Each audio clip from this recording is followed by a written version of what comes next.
Imagine descobrir uma pedra preciosa hoje e saber que, daqui a algumas décadas, encontrar uma nova pedra como aquela pode ser praticamente impossível. E não estamos falando de pedras artificiais criadas em laboratório, nem de objetos produzidos em fábricas.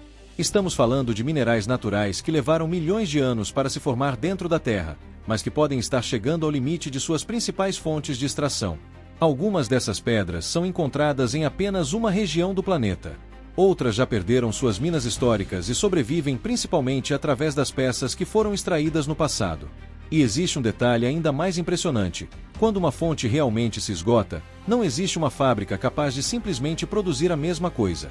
Por isso, hoje você vai conhecer 5 pedras preciosas que podem se tornar cada vez mais raras e difíceis de encontrar nos próximos anos. E a primeira delas é uma das mais famosas quando o assunto é escassez. Começando com a tanzanita. A tanzanita é uma pedra tão incomum que existe uma característica capaz de colocá-la imediatamente nesta lista. Comercialmente, ela é encontrada em apenas um lugar conhecido do planeta, nas colinas de Merelani, no norte da Tanzânia, próximo ao Monte Kilimanjaro.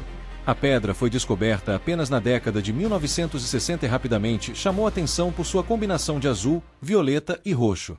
Dependendo da direção em que você observa o cristal, suas cores podem mudar por causa de uma propriedade chamada pleocroísmo. Mas o verdadeiro problema está justamente na sua origem extremamente limitada. Ao contrário de uma pedra que possui dezenas ou centenas de regiões produtoras espalhadas pelo mundo, a tanzanita depende de uma área geográfica muito específica. Isso significa que o futuro dessa gema está diretamente ligado ao que ainda existe no subsolo daquela região. Existem estimativas populares falando em apenas algumas décadas de produção, mas não há uma data científica universalmente aceita para o esgotamento. O que se sabe é que, se as fontes economicamente viáveis diminuírem, a tanzanita natural de alta qualidade poderá ficar progressivamente mais difícil de encontrar. Agora vamos para uma pedra que tem uma ligação direta com o Brasil, a turmalina paraíba. Quando ela apareceu no mercado internacional no final dos anos 1980, chamou atenção imediatamente por uma característica praticamente impossível de ignorar: seu azul ou azul esverdeado extremamente intenso, muitas vezes descrito como neon. A cor está relacionada principalmente à presença de cobre e manganês na composição do mineral. O nome Paraíba surgiu justamente por causa da região brasileira onde esse material foi descoberto, na área de São José da Batalha. Mas existe uma diferença importante. Hoje também existem turmalinas com características semelhantes provenientes da Nigéria e de Moçambique. Por isso, dizer apenas Paraíba não significa necessariamente que a pedra veio do Brasil. A origem geográfica pode ser determinada por análises químicas especializadas. E é justamente aí que a versão brasileira se torna tão interessante para colecionadores. A produção brasileira sempre foi limitada e irregular, enquanto a procura pela gema permaneceu forte. Então, embora não seja correto dizer que toda a turmalina paraíba vai desaparecer, o material brasileiro de excelente qualidade se tornou extremamente escasso. E quanto mais difícil for encontrar novas pedras com a combinação de cor, qualidade e origem brasileira, mais especiais se tornam as peças que já foram retiradas da terra. A terceira pedra da lista parece ter saído de um filme porque consegue fazer algo que poucas gemas naturais conseguem: mudar completamente de aparência dependendo da iluminação. Estamos falando da alexandrita. Durante a luz do dia, uma alexandrita de boa qualidade pode apresentar tonalidades verdes ou verde-azuladas. Sob iluminação incandescente, pode assumir tons vermelhos ou vermelho arroxeados. É por isso que ela ganhou a famosa descrição de esmeralda de dia e rubi à noite. A variedade foi descoberta originalmente nos Montes Urais, na Rússia, no século XIX, e os primeiros depósitos produziram algumas das alexandritas mais famosas e desejadas da história. Só que esses depósitos espetaculares não duraram para sempre.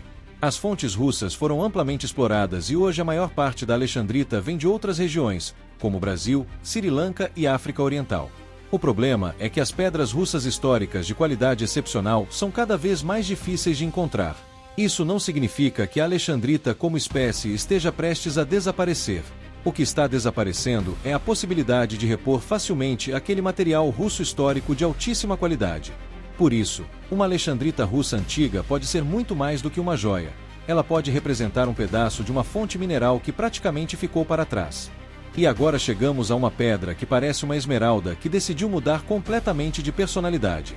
O berilo vermelho, também conhecido como Red Bear, possui uma coloração vermelha ou vermelho framboesa e pertence à mesma família mineral da esmeralda e da água marinha. Só que existe uma diferença gigantesca. Enquanto o berilo pode aparecer em várias cores e regiões, o berilo vermelho com qualidade para ser transformado em gema é extremamente raro. O principal depósito comercial conhecido de material gemológico fica nas montanhas Vavá, em Utah, nos Estados Unidos. Os cristais normalmente são pequenos, e grande parte do material encontrado sequer possui tamanho ou qualidade suficiente para ser lapidado. Estudos do setor mostram ainda outro problema: a extração é extremamente difícil e pouco econômica. Em determinados períodos, a produção ficou praticamente parada, e exemplares de tamanho significativo passaram a ser extremamente difíceis de encontrar no mercado. E existe uma razão geológica para isso. O berilo vermelho só conseguiu se formar quando condições químicas muito específicas ocorreram dentro de rochas vulcânicas chamadas riolitos. O manganês participa da formação daquela impressionante cor vermelha. Ou seja, não basta existir berílio no local.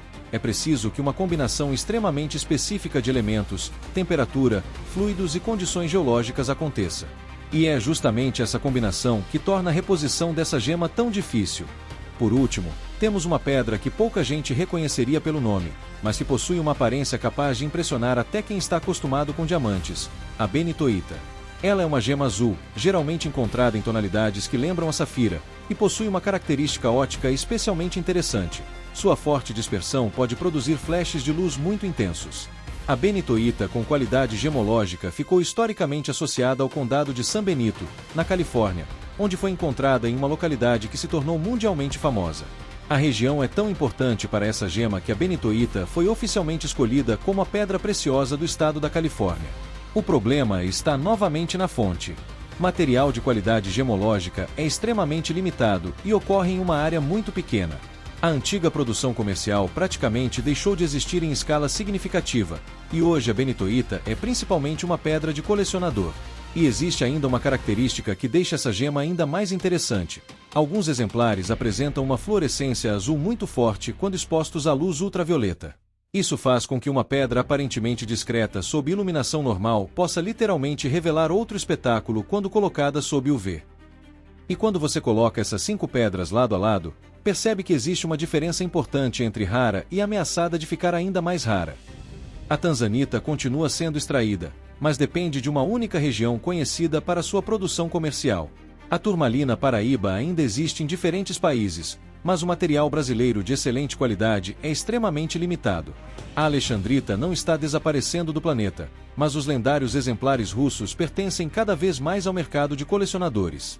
O berilo vermelho continua existindo no subsolo, mas a quantidade de material realmente adequado para lapidação é minúscula. E a benitoíta já se tornou um exemplo de como uma gema pode passar de um recurso minerado para uma verdadeira peça de coleção. Então, quando alguém disser que uma pedra preciosa é rara, vale perguntar: rara por quê? Porque existe pouco material? Porque existe apenas uma mina? Porque a qualidade necessária para a lapidação é extremamente difícil de encontrar? Ou porque sua principal fonte já foi explorada durante décadas?